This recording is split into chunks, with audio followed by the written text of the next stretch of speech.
Here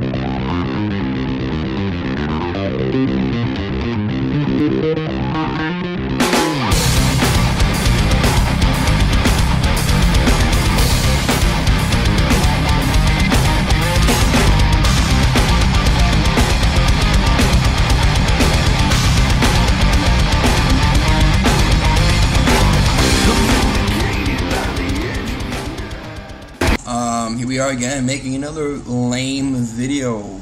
I hope it's not too lame. I was reading something today, it kind of disturbed me a little bit, though I might share it.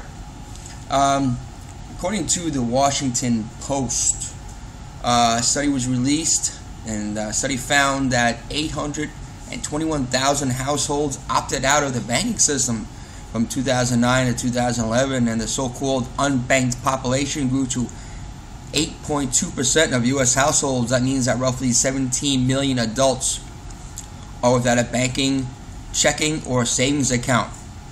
Another 51 million adults have a bank account but use pawn shops, everyday lenders, payday lenders, and rent-to-own services to pay their bills.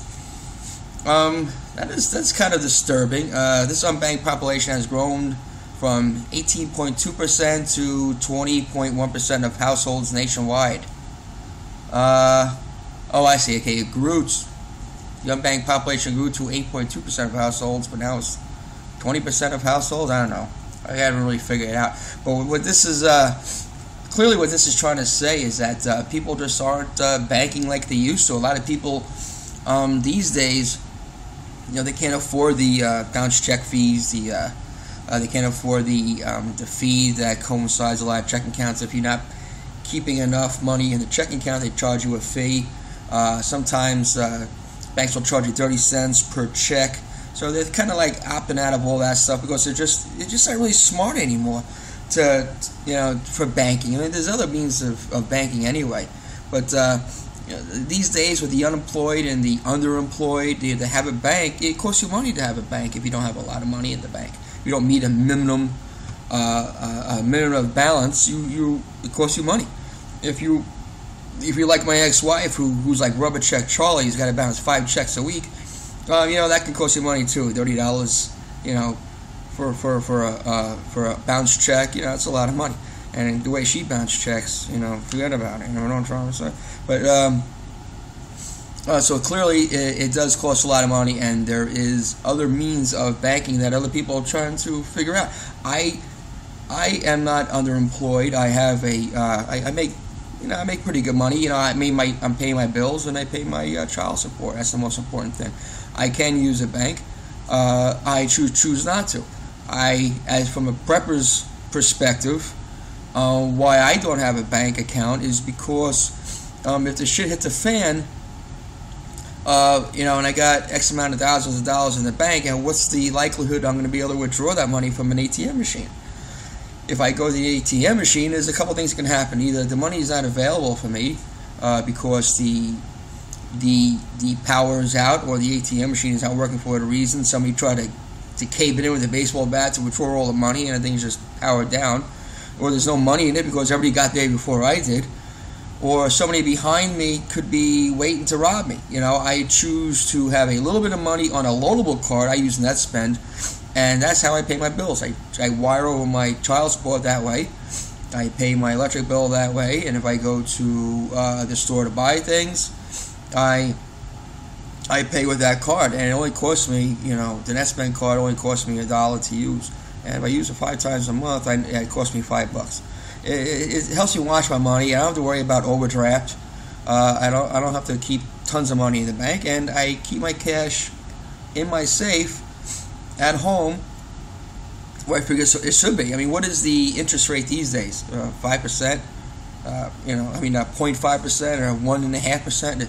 It just doesn't even make sense to really have your money in the bank. As far as from my perspective, it's more convenient for me to have it at home with me. Whereas if the shit does hit the fan, I have my money with me, and I don't have to worry about fighting to get it out. Imagine say Citibank. Okay, imagine them having millions of people, everybody that has a checking account or a savings account with them running to the bank at once to withdraw the money. The bank couldn't do it. The money is just not there for them. The FDIC can't insure everybody. It can't. It's just not going to have that money to pay back everybody as well. The money is not in the Treasury to pay back 300 million people running to get all their money out of their banks. It's just impossible.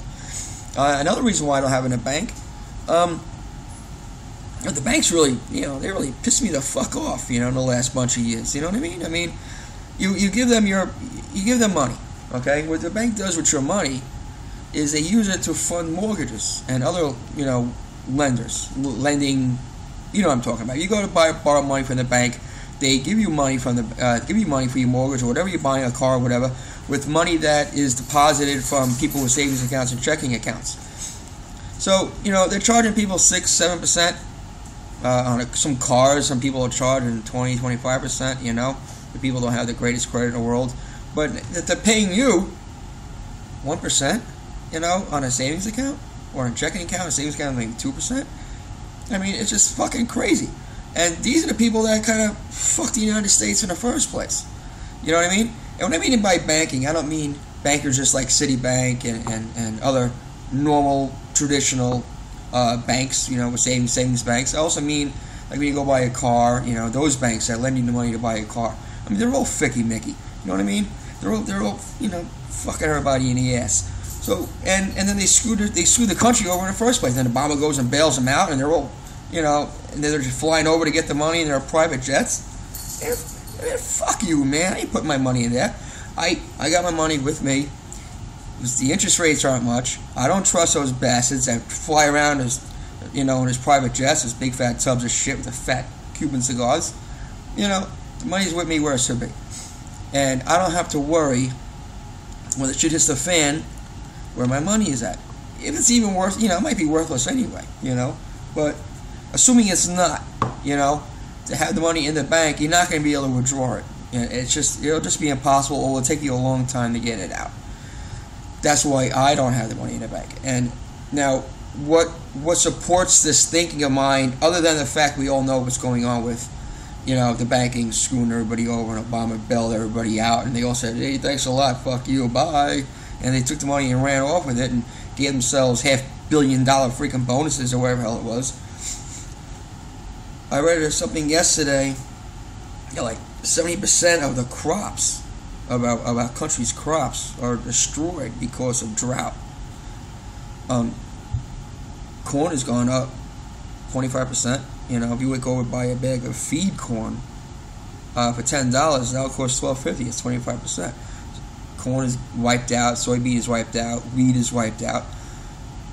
Beef. People are liquidating the beef early because the grass that the cows fed on is all dried up. There's nothing for the cows to eat now, and the farmers, they can't make any kind of a profit by buying cow food. Purina cow chow. Whatever it is.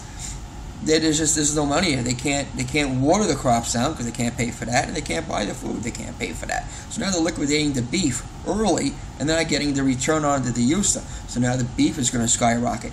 You're going to see in this fall, from my perspective, and from the perspective of people, talking about this, that this fall, come harvest season, there's going to be serious shortages in food. Price spikes, and now, figure this now. Okay, there's a shortage of food, so prices go up. Except 100%, 200%. A loaf of bread instead of being $2, now $4. Blah blah blah blah. And people take those EBT cards. Is that what that is? The cards that the government gives you for food stamps, being like 25% of Americans or something on food stamps, right, or some shit.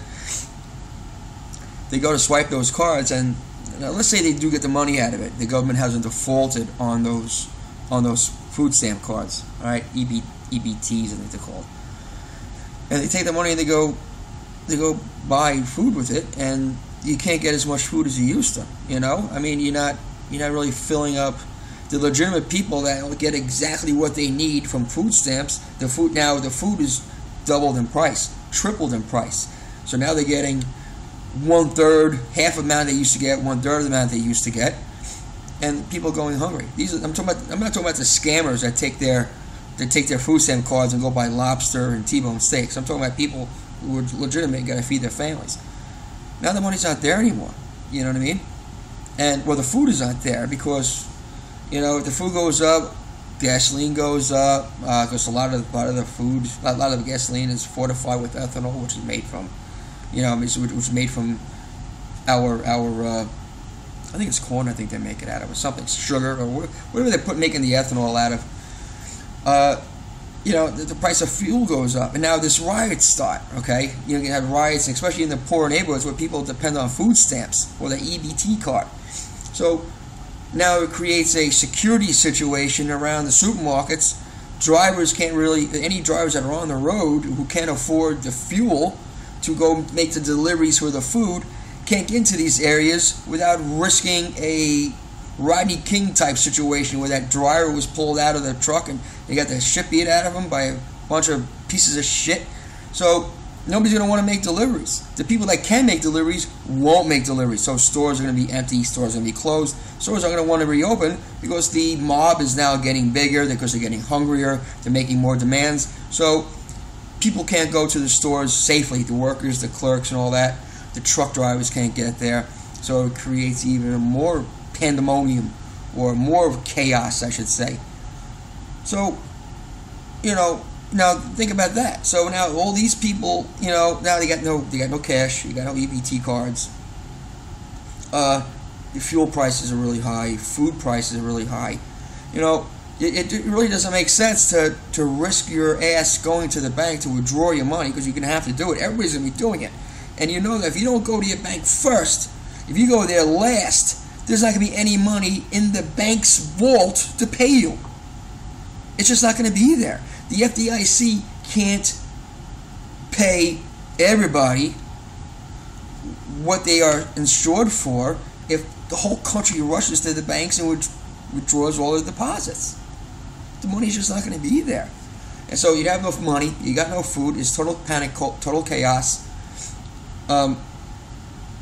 Really got to start thinking about keeping money at home in a safe, locked up in a safe, or get one of those buried in your backyard, you know, in one of those 4-inch caches, you know, that are made out of PVC pipe. Just shove it in there and bury it.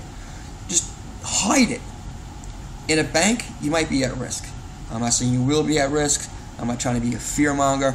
What I'm trying to say is, given the circumstances of the last couple of months and the way we're heading right now, drought, severe drought, and not just in the United States. It's not like God looking down and punishing you people. All the people that caused this world to go to shit, not only are we screwing you, we're also going to screw all the innocent people and all the babies that had nothing to do with it by destroying your crops. And that is not happening at all. There is drought in the United States, there's drought in Australia, there's drought in China. It's not just us. It's going to be a world disaster. It's worldly. It's not just right here. Even though we are the breadbasket, a lot of food comes from us, goes to over there. So now you got to understand, it's not only happening over here. What affects this country is also going to affect other countries, and they're not going to be getting any deliveries of food over there. So there's going to be chaos on that end. So we got to start making sure that we're keeping our money close to us. You know those fat cats that drive around in those freaking planes that are bought with all the taxpayers' money that President douchebag fucking gave up. Man, fuck those motherfuckers, man. Keep your money to yourself. Who cares about the banks? Let them go out of business. You know, take any one of those fat sons of bitches, those bank owners, and when the shit hits the fan, let's see how well they survive. They're going to be the first ones eaten. And I'm going to tell you right now, I look forward to a leg bone. Thanks for watching this video. Just keep your money close. If you want to, just my suggestion, prep. Go to Sam's Club this weekend and get a few sacks of flour, because wheat is going to be unavailable. Going by what's been happening. Okay? But again, I'm not a seer, I'm not a fortune teller, but you know, get a few bags of flour, man, and put it in those Mylar bags that all the preppers use, and stick them in those Home Depot buckets and all that. Get some right now, number 10 can of corn, $3.50, something like that. peas, and just start fucking saving that shit up, man. You know what I mean? Don't go to the movies this weekend. Don't go get pizza. Excuse me. Start thinking about the fall. The fall is just right around the corner, man. 2 months, couple days before Thanksgiving, some shit like that. Fall, 2 months, man. And man, I hope everything turns out right. You know what I mean? I hope I'm just blowing smoke. But I'll get my ass to Sam's this weekend. Peace.